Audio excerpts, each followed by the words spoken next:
된 것 같습니다. 15절 오늘 말씀 보십시오. 모인 무리의 수가 약 120명이나 되더라. 그때 베드로가 그 형제들 가운데 일어서서 이르되, 여러분, 모인 무리의 수가 120명이면 많은 걸까요? 적은 걸까요? 어떻게 생각하세요? 우리가 알고 있는 오병이어 때 5천 명이잖아요. 근데 19세 이하의 남자든 아이든, 그리고 또 여성들, 왜냐하면 그때 5천 명은 19세 이상의 남자만 헤아린 수니까. 그래서 적어도 2만 명은 된다라고 추정하죠. 여러분, 7병이었대나 4천 명이었잖아요. 뭐 2만 명 비슷하지 않을까요? 그것만 해도 한 4만 명이잖아요. 근데 이 두 사건은 극히 예수께서 하신 일부분 아니겠습니까? 그죠? 근데 4만 명만 치더라도 거기서 120명이면 0.3% 정도밖에 안 돼요. 0.3%. 여러분, 나사로가 살아 일어났을 때 그 현장에 있었던 사람은 얼마나 됐을까요? 중풍병자를 막 지붕을 뚫고 달아내렸을 때 사람이 너무 많아서 못 들어가서 지붕으로 올라갔잖아요. 그 현장에 있었던 사람은 또 얼마나 됐을까요? 팔복을 가르칠 때, 여러분, 거기 팔복교회를 이스라엘에 가보시게 되면 옛날에는 마이크도 없고 이러니까요, 해풍이 불어오는 그 언덕 위에 이렇게 생겼어요. 이렇게 생긴, 그게 사람들이 전부 앉고 예수께서 배를 띄우고 바다에서 설교를 해서 바람을 타고 말씀이 전달되게 만드셨거든요. 그러니까 거기 있었던 사람들이 또 얼마나 됐을까요? 그렇죠? 여러분, 심지어 예수의 부활도 보고 하늘로 성천한 것을 본 사람도, 여러분, 고린도전서 15장 6절에 보면 그 후에 500여 형제에게 일시 보이셨나니 그렇게 말씀하잖아요. 그러니까 예수님이 하늘로 막 성천에서 올라간 걸 본 사람만 해도 500명이었어요. 근데 마가의 다락방에 남은 사람은 120명밖에 안 되는 거예요. 그러니까 여러분, 정말 다 보태면 0.03%라도 될까요? 그만큼 적은 숫자예요.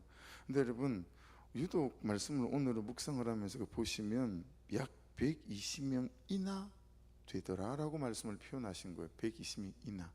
이게 소극적으로는 적지 않다라는 말씀이겠으나 좀 적극적으로는 어때요? 충분하다라고 하는 뜻이 될 수 있지 않겠어요? 120명밖에 안 모였어요. 그 많은 사람 다 어디로 갔대요? 근데 성경은 충분하다, 120명이면, 이런 뉘앙스가 맹당한 있다라고 하는 거예요. 여러분, 그 120명 그들로부터 온 세상에 이 복음이 흘러가기 시작했다라고 하는 거죠. 근데 여러분, 이들이 어떤 사람이 되기 때문에 그렇죠? 성령 세례 받은 사람이 되기 때문에 그렇죠. 이들이 성령의 충만을 날마다 경험하며 살았던 사람이기 때문에 그렇죠. 그런데요, 제가 대학원에서 이제 신약을 배울 때, 지금은 은퇴하셨어요. 은퇴하시고 지금은 그냥 조그만 개척교 목회를 하시는데, 이성 교수님이라고, 이분한테 신약을 배웠거든요. 근데 이분이 그러셨어요. 우리가 일반적으로 120명이라고 알고 있지만 사실은 많은 성경학자들은 12사도만 그때 6월절에서 성령 세례를 받았다라고 하는 성경학자들의 견해를 정말 많은 성경을 연구하는 학자들이 지지를 받는다는 거예요. 그래서 한 10년 전에 주일 말씀을 준비하다가 이 부분이 이렇게 딱 돼서 또 궁금해서 제가 이승 교수님에게 전화를 드렸어요. 교수님, 이런 성경학자들의 견해가 여전히 유효하고 아직도 지지를 받고 있습니까? 어떻습니까? 왜냐하면 성경학자들의 견해는 또 세월이 가면서 조금씩 달라지기도 하거든요. 발굴되지 않았던 고고학적인 발굴이 있거나 이러면 이게 성경이 아니고 견해이기 때문에 좀 달라지는 부분이 있거든요. 그래서 여쭤봤더니 오히려 그는 성경학자들의 견해가 더 많아졌다는 거예요. 여러분, 만일에 그렇다면 12명만 성령 세례를 받은 거예요. 출발점인 거예요. 이해되시죠? 그 12명이 오늘 이 시간까지 온 세상에 이 복음이 전해지는 시작이 되었다라고 하는 거예요. 이들이 누구이기 때문에 그랬어요? 성령 세례와 성령 충만을 경험했던 사람이기 때문에 그렇다라고 하는 거예요. 여러분, 이건 우리한테 대단한 격려가 돼요. 예, 대단한 격려. 내가 참 부족하고 연약할지라도 나에게 성령 세례와 성령의 충만이 임하게 되어지게 되면 이 부족하고 연약한 나를 하나님께서 어떻게 만들어서 가실지 아무도 모른다라고 하는 거죠. 그래서 여러분, 성령 세례는, 성령 충만은 충분 조건이에요. 우리를 정말 충분하게 만드세요. 세상이 말하는 모든 조건이 있어도 안 되지만, 세상이 말하는 어떤 조건이 우리에게 없다 할지라도 성령 충만이라는 조건으로 된다. 그 시작이 시작될 수 있다. 그리고 성령 충만은 계속 우리를 가르치시고 우리 연약함을 보게 하시고, 그죠? 우리의 완고함을 보게 하시고. 그러니까 여러분, 어젯밤에 8시 기도회 할 때도 제가 그랬어요. 교회 부흥의 가장 큰 걸림돌은 항상 목사입니다. 담임 목사. 그리고 교회 부흥의 가장 큰 걸림돌 두 번째는 담임 목사의 설교입니다. 그러니 이 목사와 이 목사의 설교를 위해서 기도 부탁합니다. 여러분, 그게 그냥 성령 안에서 제가 깨닫는 바고, 그리고 그렇게 고백하며 여러분들의 기도를, 중보를 요청하지 않을 수 없는 절박한 저희의 문제고, 어려움이고 약점이고 뭐 이런 거죠. 그 성령께서 우리를 깨닫게 하시기에 또 조금씩 나은 사람이 되어가는 거 아니겠어요? 또 조금씩 괜찮은 사람이 되어가는 거 아니겠어요? 그래서 여러분, 다시 말씀드립니다. 성령 세례와 성령 충만은 충분 조건이에요. 세상이 말하는 모든 조건이 다 있어도 성령 충만 없으면 안 된다. 하지만 모든 조건이 없어도 성령 충만으로 날마다 성령께서 우리를 가르쳐 가시고, 그리고 내 죄를 보게 하시고, 하루다 나로 망하게 되었도다 나를 가리고 주여 어떻게 하면 좋지요? 라고 우리의 죄들을 인정하고 고백해 나가면서 우리가 하나님의 사람으로 세워져 간다 라고 하느니, 참 주님을 따라가는 길 중에 여러 길이 만일에 있다면, 요한복음 14장 6절 말씀처럼 내가 곧 길이요 진리요 생명이니 나를 말고 아버지께로 올 자가 없다라고 해서 유일한 길이지만, 그 유일하신 하나님께로 가는 몇 가지 만일의 길이 있다면 저하고 여러분은 가장 좋은 길에 사실은 들어섰어요. 물론 가장 가파를 수 있고 가장 골짜기도 많을 수 있고 내 죄를 보는 거니까 그럴 수 있지만, 가장 좋은 길 가운데 구속의 복음의 길을 들어섰다라고 하는 것에서 참 제가 격려를 받고 또 여러분들을 주의 이름으로 격려하고 싶습니다. 그러니 성령 세례도 성령 충만도 절대로 가벼이 대충 쉽게 넘기지 말아야 한다. 그만치 이 성령 충만에 대한, 성령 세례에 대한 사모함, 간절함, 이 절박함을 가지고 하나님, 제게 이 하루도 성령으로 충만해서 시작할 수 있도록 제 감정과 제 생각, 제 마음과 아버지 심령 속에 성령의 충만함으로 은혜를 부어주십시오 라고 하는 이 기도만큼은 절대로 놓칠 수 없이 이 하루를 지나갈 수 있어야 되겠다 라고 다시 깨달아지죠. 이제 근데 여러분, 이 120명 중에 오늘 말씀을 주도하는 사람이 누굽니까? 베드로예요. 베드로. 이게 성령 충만과 굉장히 연결이 돼요. 여기에 모여있는 120명들 중에 베드로가 예수님을 3번이나 부인했다는 사실을 모르는 사람이 있었을까요? 쫙 소문이 났어요. 만일에 제가 그랬다면 여러분들이 저를 담임 목사님으로 인정할 수 있겠어요? 내려와 거기서, 이러지 않을까요? 무슨 자격으로 강대상에 올라가 있어요? 내려와요. 아우, 양심에 진짜 털났네, 이럴 수 있지 않을까요? 120명 중에 베드로가 예수님 3번 부인했다는 사실을 모르는 사람이 누가 있을까요? 다 알았을 거예요. 그렇죠? 그런데도 베드로가 지금 이 중요하고 역사적인 처음 장면에서 공동체에게 리더로 받아들여졌고, 그리고 리더로 활동을 하고 있어요. 근데 여러분, 오늘 말씀에서 베드로와 대조되고 있는 사람이 누구죠? 16절에서 20절까지의 말씀의 주인공이에요. 누구죠? 가룟 유다예요. 16절부터 계속 그 얘기잖아요. 그렇죠? 보세요. 형제들아, 성령이 다윗의 입을 통하여 예수 잡는 자들의 길잡이가 된 유다, 가룟 유다잖아요. 그렇게 미리 말씀하신 성경의 언약이 마땅하였도다 에서부터 20절 시편에 기록하시되 그의 거처, 이 그의 거처는 가룟 유다의 거처를 말하는 거예요. 황폐하게 하시며 거기 거하는 자가 없게 하소서 하였고 또 일러스되 그의 직분을 타인이 취하게 하소서 하였도다. 이거 시편 69편이며 108편이며 이 말씀을 인용한 거거든요. 그러니까 여러분, 베드로와 대조되는 대척점에 있는 사람은 가룟 유다에게로 오늘 성경 16절부터 20절까지를 계속 말씀하고 있습니다. 근데 여러분, 한번 싱킹해 보세요. 예수님을 팔아먹은 가룟 유다나 예수님을 3번 부인하고 저주한 베드로나 누가 더 낫다 할 수 있습니까? 안 그래요? 여러분 18절을 보시겠어요? 이 사람이 불의의 삭스로 밭을 사고 후에를 동그라미를 쳐보세요. 후에 몸이 곤두박질하여 배가 터져 창자가 다 흘러나온지라. 오늘 말씀에서는 제가 놓칠 수 있는 단어 중에 하나가 후에라고 하는 단어예요. 그리고 16절을 다시 보세요. 예수 잡는 자들의 길잡이가 된 유다. 자, 예수 잡는 자들의 길잡이가 된 유다는 앞이죠. 자, 그 짓을 했어요. 그죠? 그리고 그 다음 후에라는 거예요. 이해되셨죠? 그죠? 예수 잡는 길잡이가 은 30냥이 그게 이 가룟 유다의 전 삶이라면 몸이 곤두박질하여 배가 터져 창자가 다 흘러나온 곳은 후의 삶이죠. 이 한 몇 가지 견해가 있어요. 어디서 목을 매달았다. 흰놈 골짜기 절벽에 목을 매달았는데 그랬는데 밧줄이 끊어져서 떨어져서 창자가 터져서 이런 견해도 있고, 어떤 나무에 목을 매달았는데 나무 가지가 부러져서 뭐 이런 견해도 있고, 여러 가지 속설들이 좀 있어요. 이게 전 삶과 후 삶이 나와 있는 거잖아요. 자, 근데 여러분, 예수 잡는 자들의 길잡이가 된 유다, 이 부분하고 베드로하고 사실은 똑같죠. 여러분, 마태복음 26장 47절이에요.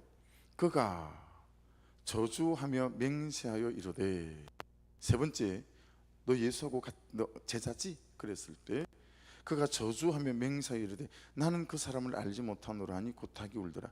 예수 잡는 자들의 길잡이가 된 유다의 전 삶이나 저주하며 맹세한 베드로의 전 삶이나 똑같아요. 그렇죠?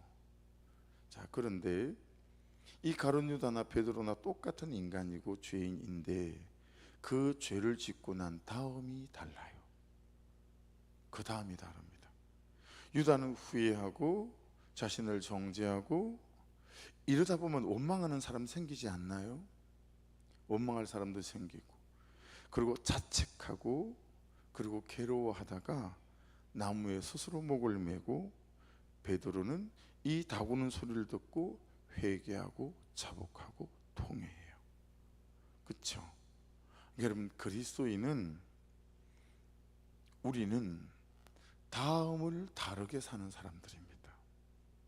저는 똑같아요. 가룟 유다나 저는 똑같아요. 그러니까 그 다음을 다르게 살면 돼요. 그 다음을 회개하고 통회하고 자복하고 그 다음을 다르게 사는 사람, 오늘 제 큐티 제목이에요. 여러분, 다음을 다르게 살면 됩니다. 지금 이 다음을 다르게 사는 사람, 그 사람이 저여야 하고 우리여야 하고 그리스도인이다 라고 하는 거죠. 그러니까 여러분, 생각하고 적용해 보셔야 합니다. 첫째, 내가 여전히 예수 잡는 자들의 길잡이로 살고 있지 않은지, 그저 좋은 성적, 좋은 대학, 좋은 직장, 좋은 신랑감, 더 넓은 아파트, 이런 일의 길잡이로 내가 살아가고 있는 것은 아닐까. 두 번째, 그래 놓고 회개하고 통회하고 자복하는 길로 나아가지 않고 후회하고 숨기고 안 그런 척하고 괜찮은 척하며 멀쩡하게 남부럽지 않게 사는 것 같지만 사실은 내 마음과 양심과 감정을 목매달고 살아가고 있지는 않은지, 사람들, 대중들 앞에서는 참 괜찮은 것처럼 멀쩡한 것처럼 그러지만 돌아서면 너무 눈물 나는 거예요. 내가 너무 힘이 들고 내가 너무 고난스러운 거예요. 그래서 너무 울고 싶은 거죠. 예. 이 마음이 채워지지 않는 거예요. 예. 그래서 여러분, 우리의 전 삶이 때때로의 삶이 가룟유다 같을 수 있겠으나 항상 그 다음을 다르게 살아갈 수 있는, 절대로 여러분의 감정과 마음과 연약함들을 목매달지 않고 그분의 십자가 앞에 가지고 가서 주님 저 어떡한데요? 라고 고백하며 참 그분이 주시는 회개와 통회와 위로와 그분이 주시는, 그렇게 품어주시는 은혜 가운데 그 다음을 다르게 살아갈 수 있는 그런 은혜가 있기를 주의 이름으로 축복합니다. 17절 말씀을 보십시오. 형제들아, 성령이 다윗의 입을 통하여, 동그라미 하십시다. 다윗의 입을 통하여 예수 잡는 자들의 길잡이가 된 유다를 가리켜 미리 말씀하신 성경에 응하였으니 마땅하도다. 이런 베드로가 어떻게 한 거예요? 가룟 유다가 나쁜 놈이에요. 몹쓸 놈이에요. 그 인간도 아니에요. 어떻게 예수님을 팔아먹을 수 있대요? 여러분, 자기의 견해, 자기의 옳고 그름, 자기의 삶의 연륜, 자기의 경험, 세상이 말하는 지식, 세상이 말하는 윤리와 도덕, 이걸 가지고 여러분 가룟 유다를 도마에 올려놓고 자기가 칼을 잡고 난도질을 하지 않았다라는 거예요. 제가 너무 잘하고 여러분이 잘하는 그런 짓을 하지 않았다라는 거예요. 여러분, 지금 베드로가 무엇을 들어서 여러분 이 가룟 유다의 일들을 말하고 우리가 제자의 숫자를 채워야 됩니다라고 말하고 있어요? 성경을 통하여. 이해되시죠? 말씀을 통하여. 그렇죠? 그 말은 이 베드로가 어떤 가룟 유다에 대한 사심, 가룟 유다에 대한 감정, 가룟 유다에 대한 원망, 그리고 옳고 그름으로 그를 비판하고 정죄하는 마음으로 가룟 유다를 지금 말하고 있는 게 아니라 말씀에 비추어서 충분히 베드로가 정죄되고 필터링되고 그 말씀을 통과한 후에 참으로 객관적 사실과 그리고 말씀을 통해서 여러분 이 사실을 다루고 있다라고 하는 거예요. 가룟 유다 나쁜 놈이에요. 죽일 놈이에요. 그건 인간도 아니에요. 라고 그를 정죄하고자 가룟 유다를 지금 덜먹이고 있는 것이 아니라 말씀이 말씀하신 대로 우리 또 제자의 숫자를 채우고 이 사역을 감당해야 되겠기에 여러분 그렇게 말씀 안에서 가룟 유다의 사건을 말씀하고 있다 라고 하는 측면에서 이 부분을 잘 봐야 된다라고 하는 거예요. 인민재판하지 않았고요, 옳고 그름으로 따져 묻지 않았다. 오직 통하여. 이거 여러분 옛날 성경의 개역 한글편에는 의탁하사 이렇게 되어 있어요. 다윗의 입을 의탁하사. 이 통하여는 여러분이 너무 잘 아시는 디아라고 하는 전치사예요. 말씀을 통하여, 그리고 말씀 때문에 말씀을 따라, 이런 뜻인 거죠. 그러니까 보세요, 성령이 다윗의 입을 통하여, 그렇죠? 성령은 배후의 주인이시고 역사지요. 그리고 다윗의 입은 도구였죠. 그렇게 이때를 위하여 말씀해 놓은 게 있습니다 라고 하는 거 아니에요? 더불어서 베드로도 지금 어때요? 성령이 베드로의 입을 통하여 이 말을 하고 있는 거예요. 자, 그럼 저는 어떻게 해야 되겠어요? 여러분은 어떻게 해야 되겠어요? 성령이 여러분의 입을 통하여. 할렐루야. 이거죠. 성령이 여러분의 삶을 통하여, 성령이 말씀이 오늘 이 하루 우리의 삶을 통하여 인 거죠. 그러니까 우리의 삶의 배후의 모든 역사는 성령이시고 말씀이시고 우리는 그냥 도구이고 그분의 손에 들린, 그죠? 그 물건인 거죠. 성령은 말씀하시고 스피커, 쟤는 주권이 없어요, 그죠? 여기에서 말하는 대로 쟤는 그냥 스피커에서 나가는 거잖아요. 그런 건 거죠. 이게 오늘 16절에서 철저히 잘 드러나고 있는 대목이에요. 그러니까 베드로가 예수님도 믿었지만 무엇도 믿었다는 거예요? 철저히 말씀 안에 서 있었다. 전 신기해요.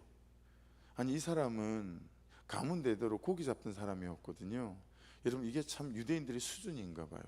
이 시편 108편에 시편 69편에 있는 구석구석에 있는 말씀을 어떻게 알고 그 말씀을 다 찾아내서 적용해서 지금 말하고 있는 거예요. 그러니까 여러분 꼼짝 말아요. 왜냐하면 말씀에 근거해서 일체의 감정과 원망과 정죄와 비판이 섞여 있지 않는 그 말씀에 근거해서 이 베드로가 이 사건을 풀어내고 있으니 아무도 여기에 이의를 제기할 수 없는 거예요. 그러니까 여러분, 참 잘했다 못했다 이걸 따지지 말고 내가 말씀을 따라가나 안 가나 이것만 중요한 거예요. 세상 사람들이 볼 때는 왜 저렇게 멍청한 선택을 한대? 그럴 수 있지. 말씀을 따라 사는 사람이 여러분 얼마나 멍청한 삶이 많습니까? 예수처럼 멍청하게 사는 사람이 있겠어요? 십자가에 매달리다니. 근데 말씀을 따라간 거잖아요. 그래서 구원의 역사가 있는 거잖아요. 그거 아니겠어요, 그죠? 17절이에요. 이 사람은 본래 우리 수 가운데 참여하여 가로입니다. 동그라미 이 직무의 한 부분을 맡았던 자라. 여러분, 가룟 유다의 직무가 뭐였습니까? 회계였어요. 돈자루 맡은 사람, 총무였죠. 여러분, 어떤 사람에게 돈자루 맡기죠? 계산이 분명한 사람, 똑똑한 사람, 야무진 사람, 일의 사후 전후 처리가 확실한 사람, 실력 있고 야무지고 똑똑하고 이런 사람들에게 돈자루 맡기지 않습니까? 그가 그랬다고요. 근데 어떻게 된 거죠? 그러니까 여러분, 우리가 말은 안 하지만 한편으로는 참 내가 부실해요 라고 말하지만 한편으로는 우리가 대단히 내가 똑똑하다라는 생각을 가지고 살지 않겠어요? 근데 참 그렇지 않다. 참 날마다 성령의 은혜와 능력을 덧입지 않으면 우리는 정말 종이 호랑이다 라는 걸 알 수 있어요.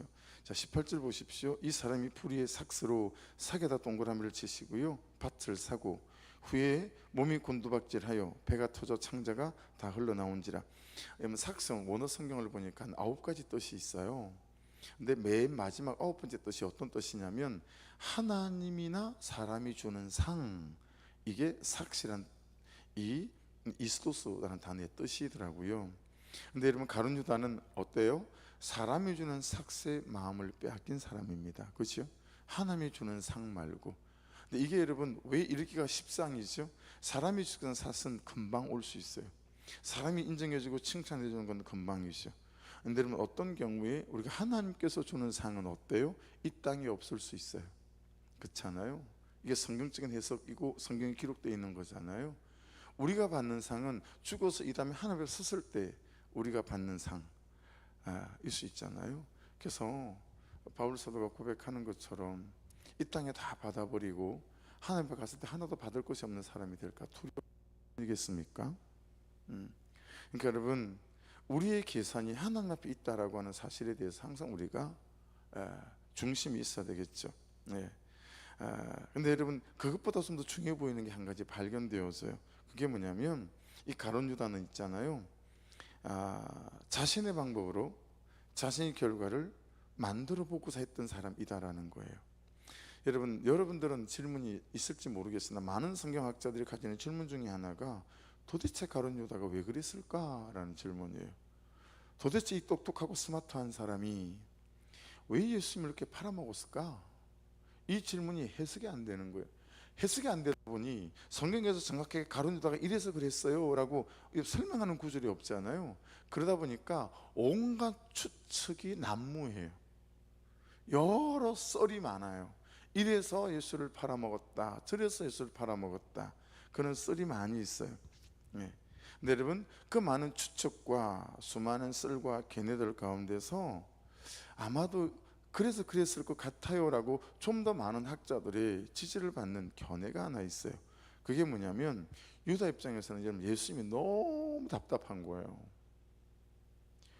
너무 우유부단한 거예요. 예수님이 아니 이렇게 가진 게 많고 이렇게 할 줄 아는 게 많고 세상에 물고기 몇 마리 가지고 5,000명을 막 2만 명을 먹이지 않나, 그냥 막 무리를 걸어다니지 않나, 죽은 나사로를 살리지 않나, 눈만 끔뻑하면 로마 부대 싹 썰어버리고 금방 싹 정리를 할 수 있을 것 같은데 이 양반이 아무것도 안 하는 거예요. 어느 순간부터 뻑하면 하는 소리가 나는 죽을 거다, 뻑하면 하는 소리가 십자가에 달릴 거다.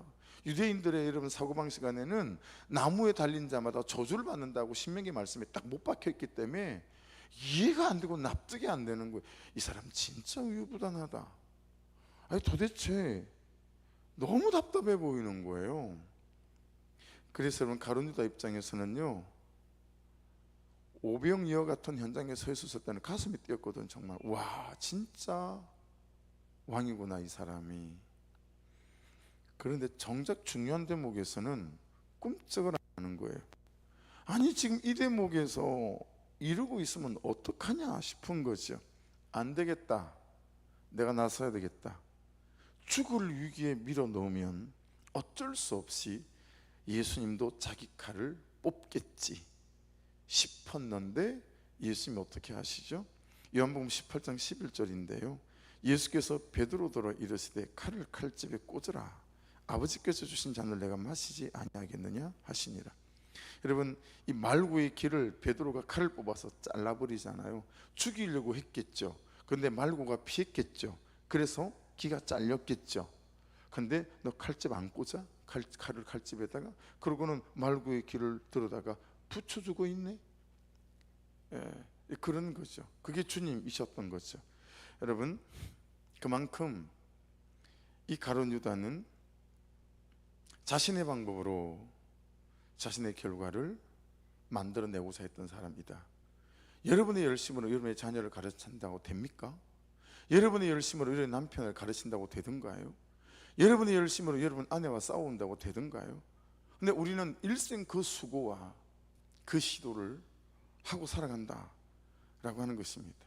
정말 이 새벽의 말씀을 묵상하면서 저는 성경 인물 중에 가장 누구랑 닮았을까? 가룟 유다 같다.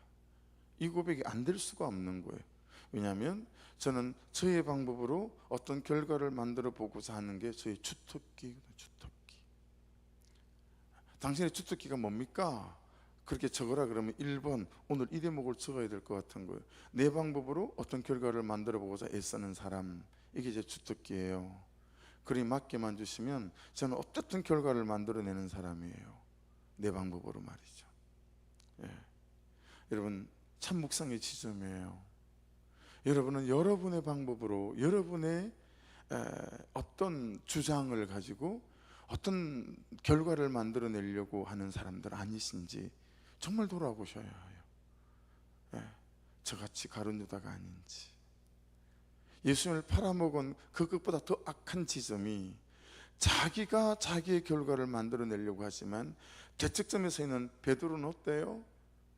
참 그 후에 회개하고 자복하고 통회하고 어떻게 하든 말씀을 따라 말씀대로 좀 더뎌도 다른 사람을 볼 때 답답해도 여러분 참 이 성전에 와서 되어져가는 이 따라가는 부분에 제가 쟤를 볼 때 제 방식이 아니어서 엄청 답답할 때가 있어요.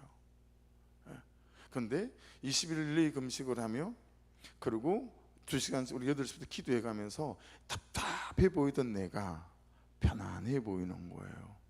그래서 그냥 인도하시는 대로 제가 따라갈 수 있는 거예요. 그래서 어제도 제가 갑이었어요. 돈을 빌려야 되는 사람인데 제가 갑이었어요. 팀장님하고 대출 과장님이 오셨어요. 근데 여러분 제가 30분 동안 복음제스 했어요. 제가 돈 빌리는 사람이잖아요. 어머니가 일어난 사건, 수아가 살아난 사건, 그 두 개 다 하면서. 왜냐하면 팀장님은 교회를 다니셨으면 그게 교회 목사님 사모님께서 연결해 주신 분이니까 유튜브로 설교 듣던. 근데 이 과장님은 캐톨릭 성당을 다니는데요. 그래서 그분 찾아보고 30분 복음제스 했어요. 제가 돈 빌리는 사람이잖아요. 근데 제가 갑이었어요. 어르신하고도 30분 먼저 만났거든요. 땅 주인하고도. 제가 갑이었어요. 100분의 1도 꿀리지 않았어요. 겸손하게 설득하고 그리고 도와주십시오 라고 하고. 그래서 마무리가 잘, 여러분이 기도하신 대로 마무리가 잘 돼가고 있습니다. 여러분, 내 방법과 내 견해로 덤비는 삶이 제발 조금씩 작아지시고 말씀이 말씀하시는 대로 살아가는 삶이 더하여지는 은혜가 있기를 주의 이름으로 축복합니다. 21절 위에 제 소제목은 새로 뽑는 제자의 자격 요건 이랬어요. 그래서 보십시오. 21절, 22절 그렇게 여러분 읽어보시면 그곳에 있는 사람이어야 돼요. 그렇죠? 그곳에 있는 사람이어야 돼요. 두 번째는 함께 했었던 사람이어야 해요. 그렇죠? 함께 했었던 사람이어야 하고, 세 번째 그 모든 정보와 역사들을 보았던 사람이어야 해요. 그렇죠? 그래서 많은 성경학자들은 70명의 제자 중에 한 명이었을 거다라고 봅니다. 이 성경에서 70명 중에 한 명을 뽑았다라고 말씀하고 있지 않지만, 왜냐하면 그곳에 있었고 함께 했었고 보았고, 네 번째 들었던 사람, 주의 말씀을 다 들었던 사람.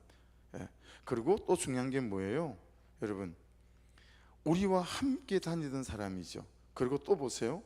우리와 더불어 공동체 안에 속해 있던, 공동체로 살면서 공동체 안에 붙어 있던 사람이에요. 그죠? 붙어 있던 사람. 그곳에 있었고 함께 있었고 보았고 들었던 사람이면서 공동체의 비전과 가치관을 함께 공유할 수 있는 사람. 그리고 가장 최종적으로는 뭐예요? 예수께서 부활하심을 증언할 사람. 와, 이게 우리의 정체성이구나. 예수께서 최종적으로 우리의 사명은 뭐냐면 예수께서 부활하셨다는 사실을 증언할 사람. 이게 여러분이고 저다. 이게 우리가 또 다른 이름이라는 거예요. 이게 정인에 대한 완전한 딱 해석인 것 같아요. 정인이 뭐예요? 예수께서 부활하심을 증언하는 사람이요. 예수께서 부활하셨습니다, 살아계십니다, 이걸 증언하는 사람이 정인이구나, 마르티스구나. 근데 여러분, 마르티스의 뜻은 순교자라는 뜻도 함께 있거든요. 순교자, 독립군 정도가 아니고 순교자라는 뜻을 갖고 있어요. 그래서 예수께서 부활하심을 증언할 사람. 생각해 보세요. 예수의 부활이 나의 부활이니 독립군으로 사는 거, 순교자로 사는 게 하나도 두렵지 않는 이유는, 그래서 많은 선교사님들이 남편이 식인종에게 뜯겨 먹었음에도 불구하고 동일한 부족에게 그냥 선교사의 사모님이 다시 그 장소에 들어가서 그들을 보고만 했던, 이런 선교사의 참 사람이 할 수 없을 것 같은 그런 일들이, 이게 분명해서 그랬구나. 예수의 부활이 나의 부활이니, 내가 식인종에게 먹혀도 내 부활이, 예수의 부활이 내 부활이니, 야, 이래서 그분들이 그 아마존에 들어가 식인종들에게 복음을 전하려고 하는 시도들을 했었던 거구나. 이게 또 만분의 일이라도 깨달아지는 이 아침인 것 같습니다. 아무쪼록 여러분, 그런 정인으로 세워져가는 은혜가 있기를 주의 이름으로 축복합니다. 24절 보십시오. 그들이 기도하여, 다 두 사람을 천거했어요. 그죠? 두 사람을 천거했는데 어떻게 뽑죠? 그들이 기도하여 이르되 무사람의 마음을 아시는 주여. 이 두 사람 중에 누가 주님께 택하신 바 되어. 절대로 여러분, 그들이 볼 때 더 나은 사람이 되지 않았어요. 그들이 볼 때 더 스마트한 사람이 되지 않았어요. 그들이 볼 때 더 일을 똑똑하게 처리하는 사람이 되지 않았어요. 그죠? 전적으로 무사람의 마음을 아시는 주님께서 택했어요. 이게 우리가 사람을 세우는 기준이 되어야 되겠죠. 공동체에서 목자를 세워가는 기준, 마을지기를 세워가는 기준, 그죠? 그리고 양육교사를 세워가는 기준, 이래야 되겠죠. 그죠? 무사람의 마음을 아시는 주여 라고 그들이 기도하고, 그리고 어떻게 해요? 26절을 보면 그렇게 기도한 다음에 그들이 선택하지 않고 제비를 뽑아서, 그렇게 맏디아가 이제 11사도의 숫자에 들어가서 12사도로, 그렇게 해서 이 초대교회 공동체가 세워져 가는 것을 봅니다. 오늘 말씀이 저와 여러분 안에, 여러분 말씀이 말씀하고 있지 않지만 전체적인 맥락 안에 흐르는 것들이 그래요. 사람이 아니라 성령의 인도하심, 사람이 아니라 말씀의 인도하심, 그리고 그것들을 위해서 깊은 기도 가운데에서 성령의 충만함을 덧입어 그들이 이때를 지나갔다라고 하는 것. 무엇보다도 참으로 우리가 가룟 유다 같은 사람이기에, 여러분, 엎어지고 자빠진 것에 절대 얽매이지 마시고, 그죠? 그 다음을 살아내는 사람. 베드로가 그랬던 사람임에도 불구하고 공동체가 그들을 리더로 인정할 수 있던 이유는 그들 또한 성령의 사람들이었기에, 그 실수했던 사람이 회개하고 통회하고 자복했을 때 여러분, 공동체 받아들이는 것뿐만 아니라 그들을 리더로 인정할 수 있었다라고 하는 부분 안에서 이 공동체를 하나님이 정말 쓰실 수밖에 없었구나 라고 하는 것들을 깨닫게 되어지는 것 같습니다. 우리 공동체가 그렇게 하는 게 쓰실 수밖에 없는 공동체예요. 우리가 우리 서로를 그렇게 용납하고 용서하며 회개하고 통회하고 자복했을 때 참으로 다시 세워져가는 선한 역사가 나타나게 해달라고 우리 주여 한 번 부르고 기도하시고, 참 어려움 가운데 있는 한 분 한 분들을 위해서 중보기도 해주시고, 여러분 사람을 위해서 기도할 때 여러분 앞에 딱 세우고 기도하십시오. 그럼 기도가 훨씬 더 실제적이고, 그리고 기도에 근육이 붙고 애통함이 붙습니다. 우리 주여 한번 부르고 같이 기도 드리겠습니다. 주여